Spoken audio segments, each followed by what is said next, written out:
ஹே தேர் எல்லாருக்கும் வணக்கம். என் பேர் சந்தீப். நான் ஏன் மைக்கு கையில் பிடிச்சிட்டு இருக்கேன் அப்படின்னா மைக் உடஞ்சிச்சு. ஸோ இதுக்கப்புறம் இதை ஃபிட் பண்ண முடியாது, நான் கையில் வச்சு தான் பேசி ஆகணும். ஸோ இன்னைக்கு இந்த வீடியோவில் நம்ம என்ன பார்க்க, மைக்கை கையில் பிடிச்சி பேசினதே இல்லை, அதனால ஒரு மாதிரி ஆக்வர்டாக இருக்குது கையில் பிடிச்சி பேசுறதுக்கு. So okay fine. இன்னைக்கு இந்த வீடியோவில் நம்ம என்ன பார்க்க போகிறோம் அப்படின்னா பயோடெக்னாலஜி வர்சஸ் பயோமெடிக்கல். ஸோ இந்த ரெண்டுத்துக்கும் டிஃபரன்ஸ் வந்து நிறைய பேர் வந்து கமெண்ட் பண்ணியிருந்தீங்க. ஸோ அதுக்காக தான் இந்த வீடியோ. ஃபர்ஸ்ட் வந்து நான் பயோடெக்னாலஜினா என்னன்னு சொல்கிறேன், அதுக்கப்புறம் பயோமெடிக்கல்னா என்னன்னு சொல்கிறேன். ஸோ இது ரெண்டுத்துக்குமே வந்து டிஃபரன்ஸ் என்னன்னு சொல்லிட்டு அதுலேயே உங்களுக்கு தெரிஞ்சிடும். அதுக்கப்புறம் அது ரெண்டுத்துக்கும் இருக்க ஸ்கோப் என்ன அப்படின்றதையும் வந்து நான் சொல்றேன். ஃபைனலாக இந்த ரெண்டு டிபார்ட்மெண்ட்டுக்குமே எந்தெந்த காலேஜ்லாம் தமிழ்நாட்டில் பெஸ்ட்டாக சொல்லி தராங்க அண்ட் பெஸ்ட்டாக பிளேஸ்மெண்ட் தராங்கன்றதையும் நான் இதில் இன்க்ளூட் பண்ணுறேன். ஃபர்ஸ்ட் பயோடெக்னாலஜி பற்றி பார்ப்போம். பயாலஜிக்கல் டெக்னிக்ஸை யூஸ் பண்ணி ப்ராடக்ட்ஸ் எப்படி பில்ட் பண்ணுறது அப்படின்றத வந்து நீங்கள் இதில் படிப்பீங்க. ப்ராடக்ட்ஸ்னா என்ன அப்படின்னா ஹியூமன்ஸ்க்கு யூஸ்ஃபுல்லான ப்ராடக்ட்ஸ், லைக் ஒரு அக்ரிகல்ச்சர் ப்ராடக்டாக இருக்கலாம், இல்லைனா வந்து ஒரு ட்ரக்ஸ் ஓரியன்ட் ப்ராடக்டாக இருக்கலாம், ஒரு மெடிசினாக இருக்கலாம். ஸோ இந்த மாதிரி ப்ராடக்ட்ஸ் எல்லாம் பயாலஜிக்கல் டெக்னிக்ஸ் யூஸ் பண்ணி பில்ட் பண்ணுறதையும் வந்து நீங்கள் இதில் படிப்பீங்க. பயோடெக்னாலஜி அப்படின்றதுல வந்து நீங்கள் வெறும் மெடிசன் பற்றி மட்டும் படிக்க மாட்டீங்க, அதை தாண்டி அக்ரிகல்ச்சர் பற்றியும் படிப்பீங்க, காமனான ப்ராப்ளம்ஸ் பற்றியும் நீங்கள் படிப்பீங்க. ஃபார் எக்ஸாம்பிள் சொல்லணும் அப்படின்னா ஃபுட் ஸ்கேசிட்டினால எவ்வளோ ப்ராப்ளம் வருதுன்னு உங்கள் எல்லாத்துக்குமே நல்லா தெரியும். ஸோ அதை ஓவர் கம் பண்ணுறது எப்படி, அதுக்கு வந்து R&D நீங்கள் பண்ணுவீங்க. ஃபார் எக்ஸாம்பிள் சொல்லணும் அப்படின்னா ஒரு கிராப்பை வந்து எப்படி சீக்கிரமாக விளைவிக்கிறது அப்படின்றதெல்லாம் வந்து நீங்கள் பயோடெக்னாலஜி லேபில் தான் வந்து கண்டுபிடிப்பீங்க. ஸோ அதில் எல்லாமே வந்து பயோடெக்னாலஜியோட ஸ்டூடெண்ட் வந்து கண்டிப்பாக இன்வால்வ் ஆவாங்க. And even about global warming இது பற்றி எல்லாமே வந்து நீங்கள் டீட்டெயிலாக படிப்பீங்க. அண்ட் இதை பற்றி எல்லாமே R&D பண்ணுவீங்க. அண்ட் காமன் ஹெல்த் இஷ்யூஸ், இப்போ லாஸ்ட்டாக வந்து கொரோனாவே நம்ம எடுத்துக்கலாம். பிகாஸ் கொரோனா பீரியட்ல வந்து கொரோனா வேக்சின் கண்டுபிடிக்கிறதுக்காக வந்து நிறைய பயோடெக்னாலஜி ஸ்டூடெண்ட்ஸ் வந்து அதில் இன்வால்வ் ஆயிருந்தாங்க. அண்ட் பயோடெக்னாலஜியில் வந்து நீங்கள் DNA RNA இதை பற்றிலாம் வந்து ரொம்ப டீப்பாக கற்றுப்பீங்க. அண்ட் பயோடெக்னாலஜியில் நீங்கள் அதிகமாக கற்றுக்க போகிற இன்னொரு விஷயம் வந்து genetic engineering. So genetic engineering பற்றி நிறையா இருக்கும். லைக் இதை பற்றி நம்ம வந்து 11th or 12th வந்து படிச்சிருப்போம், கண்டிப்பாக நமக்கு ஞாபகம் இருக்காது. பட் இது வந்து நீங்கள் வந்து டீப்பாக படிப்பீங்க பயோடெக்னாலஜியில். And one more thing about biotechnology வந்து நிறைய பேர் வந்து பயோடெக்னாலஜினாலே அது வந்து வெறும் மெடிசன் சைடு தான் நினைக்கிறீங்க. ஸோ அப்படி கிடையாது. பயோடெக்னாலஜியில் வந்து ஏகப்பட்டது இருக்குது. லைக் அது அக்ரிகல்ச்சர் சம்மந்தப்பட்டும் ஏகப்பட்டது வரும். அண்ட் நான் இன்னும் கொஞ்சம் பீப்புள்ஸ்ட்டு வந்து விசாரிக்கிறப்ப அவங்க என்ன சொன்னாங்கன்னா, நம்ம அண்ணா யூனிவர்சிட்டியோட அப்ளிகேட்டட் சிலபஸில் வந்து மெடிசன் ஓரியன்ட் நிறையா இருக்காது. பயோடெக்னாலஜி சிலபஸில் நிறையா வந்து அக்ரிகல்ச்சர் ஓரியன்ட் தான் இருக்கும் அப்படின்னு சொல்லியிருந்தாங்க. பயோடெக்னாலஜி பற்றி ஃபுல்லாக சொல்லியாச்சு. அடுத்து இப்போ பயோமெடிக்கல் பற்றி பார்ப்போம். ஸோ பயோமெடிக்கல் இன்ஜினியரிங்கில் வந்து முக்கியமாக விஷயம் நீங்கள் எதை படிப்பீங்க அப்படின்னா இன்ஸ்ட்ருமெண்டேஷன் பற்றி படிப்பீங்க. Instrumentation in the sense, for எக்ஸாம்பிளுக்கு சொல்லணும்னா உங்களுக்கு புரியுற மாதிரி சொல்லணும்னா ஸ்மார்ட் வாட்சே எடுத்துக்கலாம். ஸ்மார்ட் வாட்சில் வந்து இப்போலாம் வந்து ஹார்ட் ரேட்லாம் காட்டுறது, அதுக்கப்புறம் நம்ம எவ்வளோ கேலரிஸ் பேர்ன் பண்ணுறோம் அதை பற்றி எல்லாமே வந்துருச்சு. ஸோ அது எல்லாத்துலேயுமே வந்து பயோமெடிக்கல் ஸ்டூடெண்ட் வந்து இருப்பாங்க. ஸோ அந்த இன்ஸ்ட்ருமெண்ட் பற்றி படிக்கிறது, அதுக்கப்புறம் அந்த இன்ஸ்ட்ருமெண்ட் மேனுஃபேக்சரிங் பற்றி படிக்கிறது, இதெல்லாமே வந்து நீங்கள் இதில் படிப்பீங்க.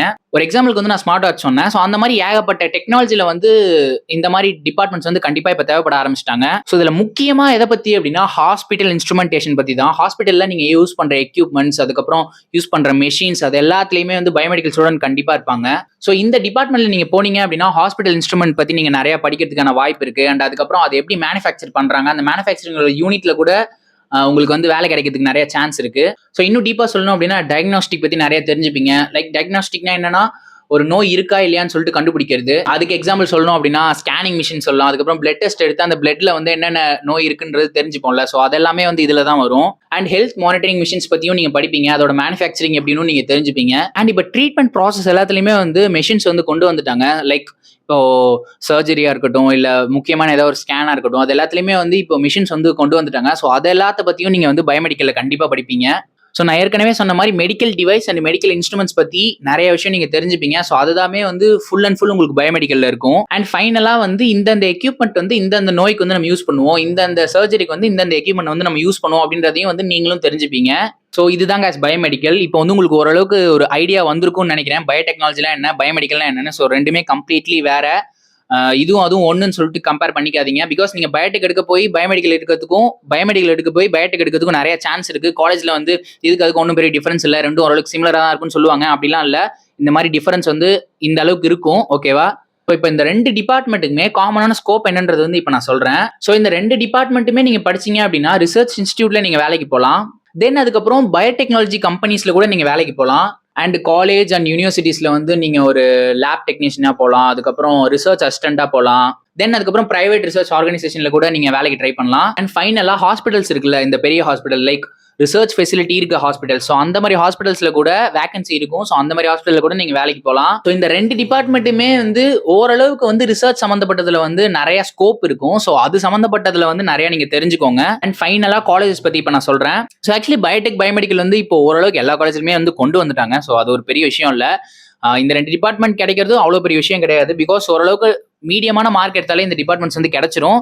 பட் பெரிய காலேஜ்ல அப்படின்னா ஆப்வியஸா யூ நீட் 185+ அந்த மாதிரி வந்து கண்டிப்பா தேவைப்படும். எஸ்எஸ்என்ல வந்து 195K வந்து லாஸ்ட் டைம் வந்து 195க்கு வந்து லாஸ்ட் டைம் கிடைச்சது பயோமெடிக்கல். ஸோ இந்த 2 டிபார்ட்மெண்ட்டுக்குமே பெஸ்டா இருக்க காலேஜ் வந்து இப்போ நான் சொல்றேன். அதில் ஃபர்ஸ்ட் இருக்க காலேஜ் வந்து பிஎஸ்டி டெக் கோயம்புத்தூர், அடுத்ததா இருக்க காலேஜ் வந்து எஸ்ஆர்எம் யூனிவர்சிட்டி, அடுத்த காலேஜ் வந்து விஐடி வேலூர், அடுத்ததா இருக்க காலேஜ் வந்து சத்யபாமா யூனிவர்சிட்டி சென்னையில இருக்கு, அமிர்தா கோயம்புத்தூர் அண்ட் அதுக்கப்புறம் எஸ்எஸ்என் சென்னை. ஸோ இந்த காலேஜ் எல்லாத்துலயுமே வந்து பயோடெக் பயோமெடிக்கல் ரெண்டுத்துக்குமே வந்து ரிசர்ச் லேப் நல்லா இருக்கு அண்ட் ஸ்டூடெண்ட்ஸும் வந்து அகாடமிக்ஸ் வந்து நல்லா இருக்கு, பிளேஸ்மெண்ட்டும் ஓரளவுக்கு நல்லா கொண்டு வராங்கன்னு சொல்லியிருந்தாங்க. ஐடி பிளேஸ்மெண்ட் சொல்ல, இந்த டிபார்ட்மெண்ட் சம்பந்தப்பட்ட கோர் பிளேஸ்மெண்ட் சொல்றேன். நான் சொன்ன 6 காலேஜ்லயுமே வந்து இந்த 2 டிபார்ட்மெண்ட்டுமே ஓரளவுக்கு நல்லா இருக்கும். பட் இப்போ நான் சொன்ன 6 காலேஜுமே வந்து ஓரளவுக்கு பெரிய காலேஜ், மார்க் வந்து கொஞ்சம் அதிகமா இருக்கணும். But you don't loose hope because நிறைய ஸ்டூடெண்ட்ஸ் வந்து இதை ட்ரை பண்ணுவாங்களா நமக்கு தெரியாது. ஸோ இந்த குரூப் தான் நீங்க போட போறீங்க அப்படின்னா இந்த காலேஜ் எல்லாமே வந்து நீங்க கண்டிப்பா கவுன்சிலிங்ல வைக்கலாம். ஸோ அவ்வளோதாங்க இந்த வீடியோ. ஐ ஹோப் இந்த வீடியோ உங்களுக்கு யூஸ்ஃபுல்லா இருக்கும்னு நினைக்கிறேன். அடுத்த வீடியோல பார்ப்போம். அது வரைக்கும் பை.